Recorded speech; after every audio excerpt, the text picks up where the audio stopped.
today. Excuse the clothes, I am pre-filming a few videos, but this is my Christmas book collection video. So here they are, these are all the ones I have. And I am going to try and read as many of them as I can throughout the month of December. So I will be doing an update of my 19 books in 2019 at some point. It is coming and you will see it before the beginning of January. But for now, I'm just going to go through the Christmas books I have and talk to you about them.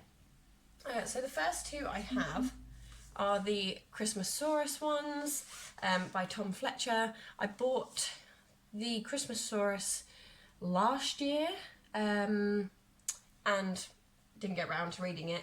And then when the sequel came out this year, the Christmas Saurus and the Winter Witch, I just knew I had to get it as well.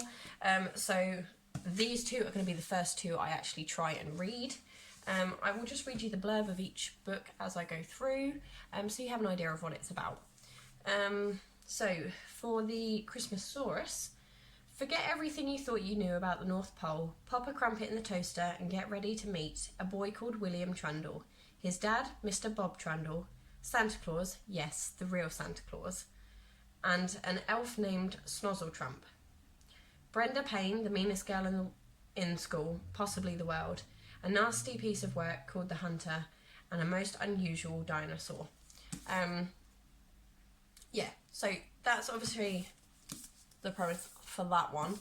And then you have the sequel, and it just says, magic is about to take hold of William Trundle's life again, pop a crumpet in the toaster, and let's return to the North Pole, where we will meet the Christmas Saurus, the most extraordinary dinosaur who proudly pulls the sleigh for Santa.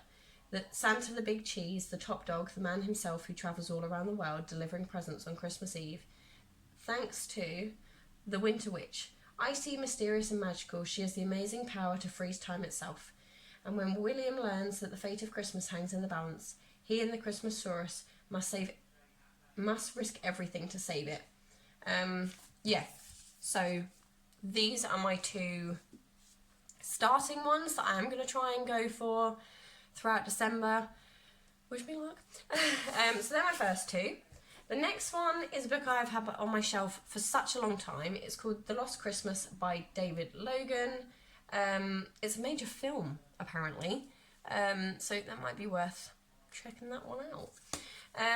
But it says, it's a wonderful life meets modern Manchester in this heartwarming story of an orphaned boy who meets a mysterious stranger on Christmas Eve. It says, 11-year-old Goose is lost. It's Christmas, his parents are dead, and now his dog Mutt has gone missing. Those around him aren't doing much better. His Uncle Frank's wife has walked out on him, and his nan is losing her mind. But then Anthony appears, a man who seems to know everyone's secrets but nothing at all about himself. Who is he? How does he know so much? And can he help Goose? So begins a dramatic adventure through love, loss, and the quest for home. So, yeah, this one has been on my shelf for such a long time. So this is my next one to try and finish. I love the cover on this one. It's so glittery. It's Carol Matthews, Wrapped Up in You. Will Janie bring home true love this Christmas? And it says, a Christmas fling, or has Janie found the real thing? 30-something hairdresser Janie Johnson's single status is a constant source of gossip for her friends and clients. So after too many nights in with her cat, a blind date disaster, and news that her ex is getting married, Janie realises it's time to do something dramatic with her life. Leaving winter behind, Janie takes the plunge and books an exotic trip to Africa. Her friends think she's mad, and Janie thinks they may very well be right. Then she falls head over heels for her tour guide and fully fledged Maasai warrior, Dominic. But can Janie now face spending a snowy Christmas back home without him? So, bit of a chick flicky, girly lovey-dovey, or chick lit, shall I say. So there's that one. This one is Winter Magic. I spoke about this one actually recently. It's an enchanting collection of stories from award-winning authors. And it's just, yeah, loads of little short stories by various different authors. I don't think it says anything to kind of give you an idea. But yeah, so there's lots of different ones in that. Next up I have The Christmas Promise by Sue Moorcroft. It's for Ava Blissum. It's going to be A Christmas to Remember. On a snowy December evening, Sam Jerem steps into the life of bespoke hat maker. Right. On a snowy December evening, Sam Jerem steps into the life of a bespoke hat maker, Ava. Sparks fly and not necessarily the good ones. Times are tough for Ava. She's struggling to make ends meet. Her ex-boyfriend is a bully, and worst of all, it's nearly Christmas. So when Sam commissions Ava to make a hat for someone special, she makes a promise that will change her life. She just doesn't know it yet. Again, another kind of chick lit one, I think. Again, love the cover. A lot of these ones have been on my shelf for a long time, so oops. The next one is called The Charm Bracelet by Melissa Hill, and it says, Holly O'Neill knows that every charm bracelet tells a story. Many years ago she was sent one with just a single charm attached. The charms have been appearing ever since, often at challenging times, as if her mysterious benefactor knows exactly when she needs a little magic in her life. As a result, Holly's bracelet is her most prized possession, so when she finds someone else's charm bracelet, she feels she has to try to reunite it with its owner, even if the only clues she has to follow are the charms themselves. On a search that will take her all over New York City at Christmas, Holly becomes ever more determined to piece together the details of this other charmed life. But what she doesn't know is that her quest may also lead her somewhere she never ever expected. So yeah, this one sounds pretty good. Sorry, my neighbours have just walked past.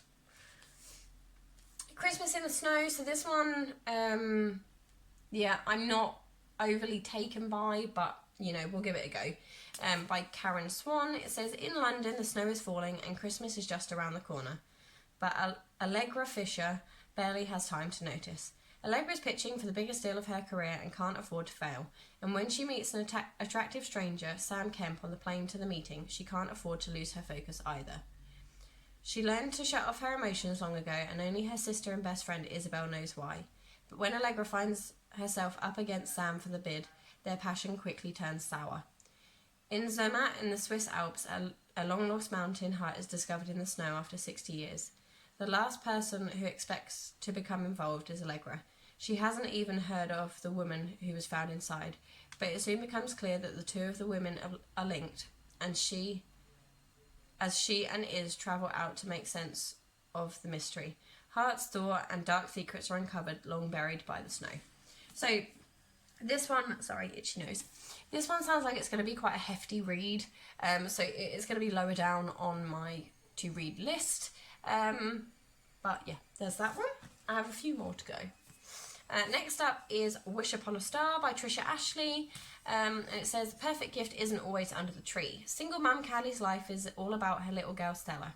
She's resigned to the fact that the only romance she's going to get is from the rom-coms she watches. And with her busy job and her daughter, she doesn't even have time to think about love.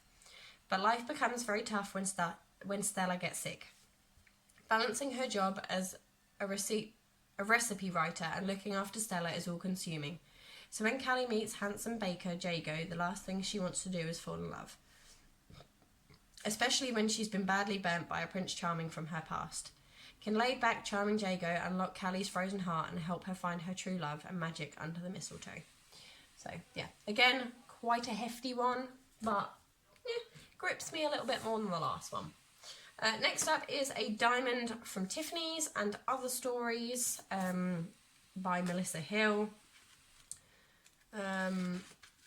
So, yeah, there's that one. It says, curl up and be swept away by Melissa Hill's magical stories. It's been 2 years since Ethan Green and Gary Knowles collided one fateful evening outside Tiffany & Co. on Fifth Avenue. A mix-up with their shopping bags sent each man's life on an unexpected trajectory. And while Gary and his fiancée Rachel are heading for the altar, Ethan's love life is not so settled. Rachel's dreams are within her grasp. Her restaurant is going from strength to strength, and she and Gary are set to be married amongst family and friends at an idyllic New York location.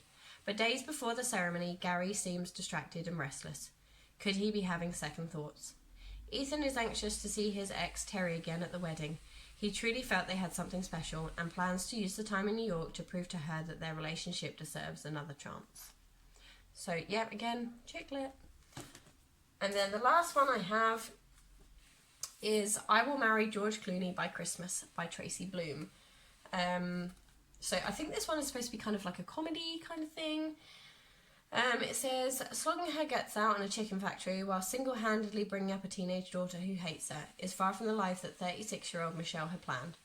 But marrying the most eligible man on the planet by Christmas could change all that, couldn't it? Sometimes your only option is to dream the impossible because you never know where it might take you. So yeah, they are my 2 reads for Christmas. There are 1, 2, 3, 4, 5, 6, 7, 8, 9, 10, 11. So I have 11 Christmas books on my shelf. And I am hoping to read at least 3 or 4 of those. I'm not as on point with the reading as I probably could be, although I do have a fair few days off in December, and I have the whole week of Christmas off work, which is lovely. So yeah, I am hoping to get quite a lot of reading done. I will give you updates on these at the end of December when I have finished reading as many as I can. I do also have a what I read this year video coming. I do plan on doing those monthly in the new year, but I do have a yearly one coming soon.